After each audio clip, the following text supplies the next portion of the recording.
Hey guys, welcome back to another video. Hope you're having a great day. And with no further ado, let's get into the weekly picks. Now for week 9 is after this week, we'll be halfway through the season. That's crazy to say, but let's start off with tonight's game. Ravens at the Dolphins. Obviously, Lamar Jackson is back for Baltimore after they got a huge win on Sunday against the Bears. Taking on a Dolphins team, maybe some revived um resurgence after that win against the Falcons. I mean, they could go on a run, but Baltimore's healthier, the better team, and I just trust the Ravens more than the Dolphins. Like if Baltimore had lost last week to Chicago, I would have been like, maybe this team, you know, doesn't have what it takes, but to get a huge win off the bye against a team like the Bears that was surging, I think it does show that this Ravens team can get back. I mean, in a wide open AFC North, they can win it. And they have a good stretch. They have the Dolphins.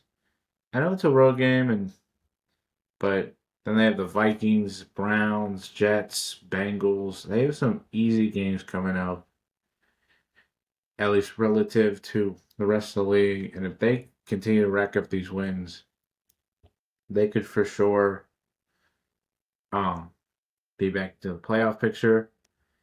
Moving on to the 1 o'clock slate, starting off Broncos at the Texans. Yeah, Broncos at the Texans. Denver. I mean, they won 5 straight after that 1-2 start. And their 2 losses were by field goals. So it's like they easily could be 8-0, taking on a Texans team that, I mean, has really looked better. I mean, they've won 3 of 4 now, outside of the Niners win and the right. I mean, it's not like they played the greatest teams at full strength, but they are 3-4, taking on a Broncos team, um, that's surging right now. They just blew out the Cowboys. Pat Surtain will not play in this game. He's out 4 to 6 weeks. Um, but I'm gonna trust the Broncos. I know they are the road team, but I'm trusting Denver. Um, on the road. They've been really, really good on offense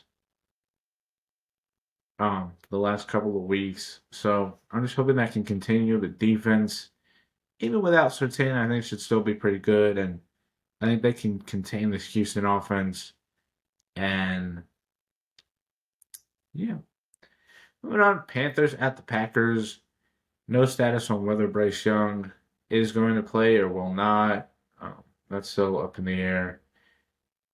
Green Bay 5-1-1, coming off an impressive win against the Steelers, where first half didn't look very good. Second half, I mean, exploded.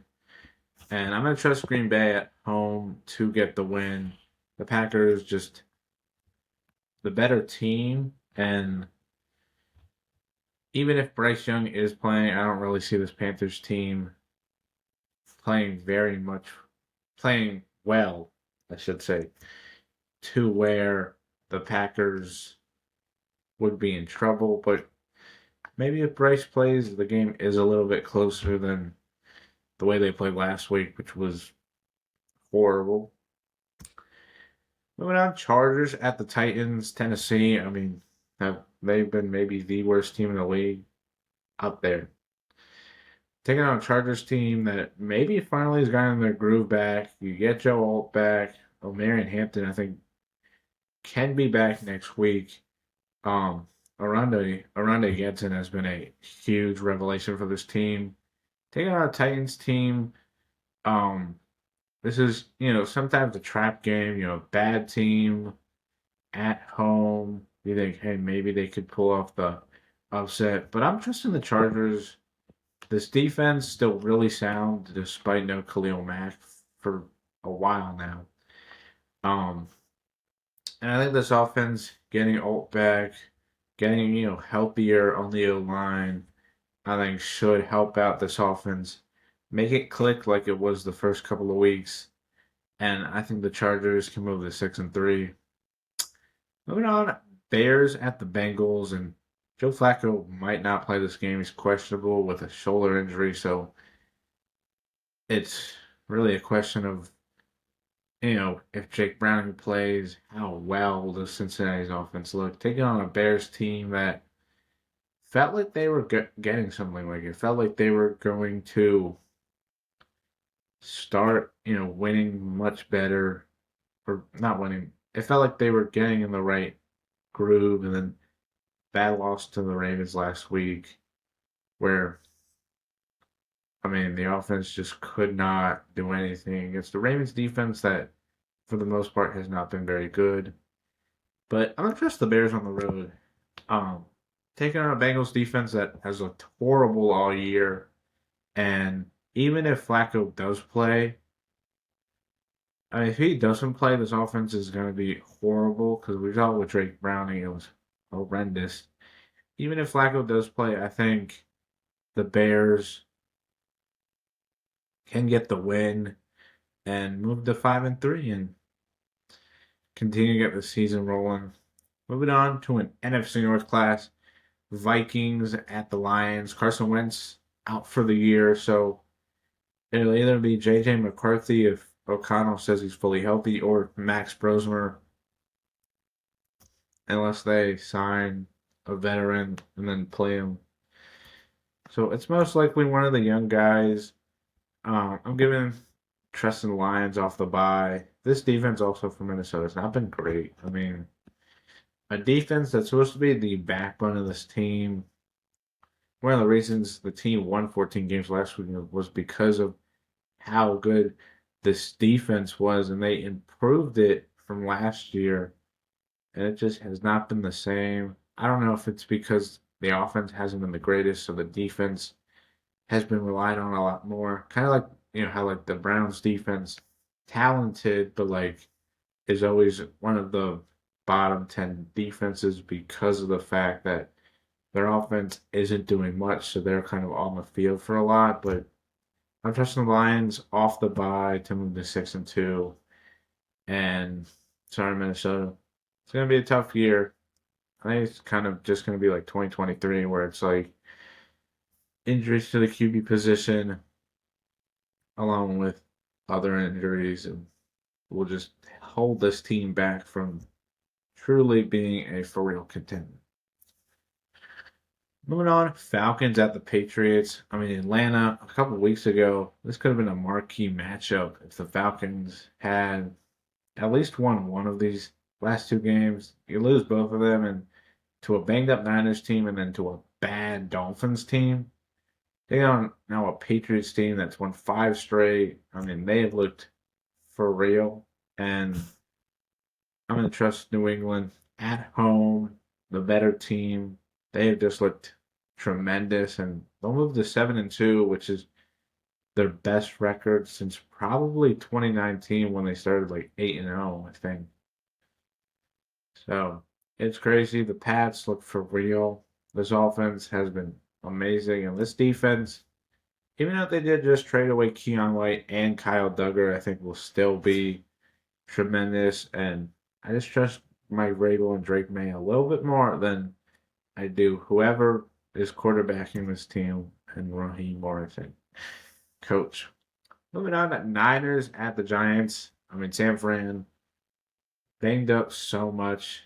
Taking on a Giants team that no more Cam Scatterboo. Heartbreaking news.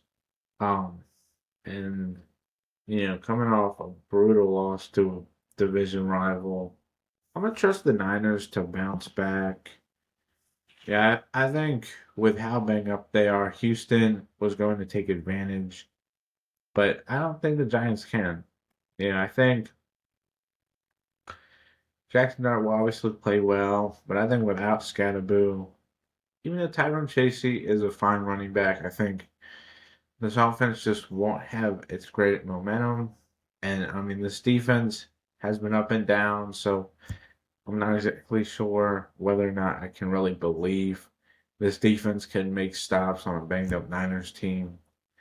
So I'm going to trust the Niners, even though they're on the road in New York, to get the win. Moving on, Colts at the Steelers. I mean, Indy. I mean, they've looked like the best. I mean, you could argue Jonathan Taylor should be the MVP with how well he's played. Shane Steichen, Coach of the Year. I'm giving the Colts on the road. They have just looked like the better team. Pittsburgh's defense has been horrible, and Indy's defense, I think, will be able to, play well, kind of like the Packers' defense did in the second half. Like they'll be able to shut down what Pittsburgh wants to do and make them one-dimensional. And this offense for Indy, I mean, it'll be clicking to high gears with how bad Pittsburgh's defense has looked. And they'll be 8-1, best record in the NFL, which is crazy to say. Moving on, Jags at the Raiders. I mean, this is an interesting one. I mean, a Jags team that lost back to back before their bye, taking on a Raiders team that, I mean, they're 2 wins, a fluky win in week 1 against the Patriots, and then their other win against the bad Titans. Both teams off their byes. Maybe the Raiders can get something going, but I'm going to trust the Jags, which is crazy to say because Jacksonville 1 week looks good, the next week looks bad. So, but I just don't have confidence in this Raiders team to really be able to do anything against this Jags defense. I think Jacksonville's offense maybe can get things going. I mean, we saw Travis Hunter have his breakout game against the Rams. Maybe that can continue, and we see this offense finally clicking in the gears the way a lot of people thought it was going to look. Moving on, Saints at the Rams. Tyler Shuck to make his first ever start after New Orleans bench Spencer Rattler, which I was a little confused by because, like, Rattler, yes, the last 2 weeks had thrown multiple interceptions, but it's like he still has looked fine out there. So I didn't really understand why they decided to bench him. I mean, I get you want to see what Tyler Shuck, but it's like, why didn't you just start Shuck at the beginning of the year if you wanted to see what he could look like? Taking on a Rams team off the bye that, I mean, looks really, really good.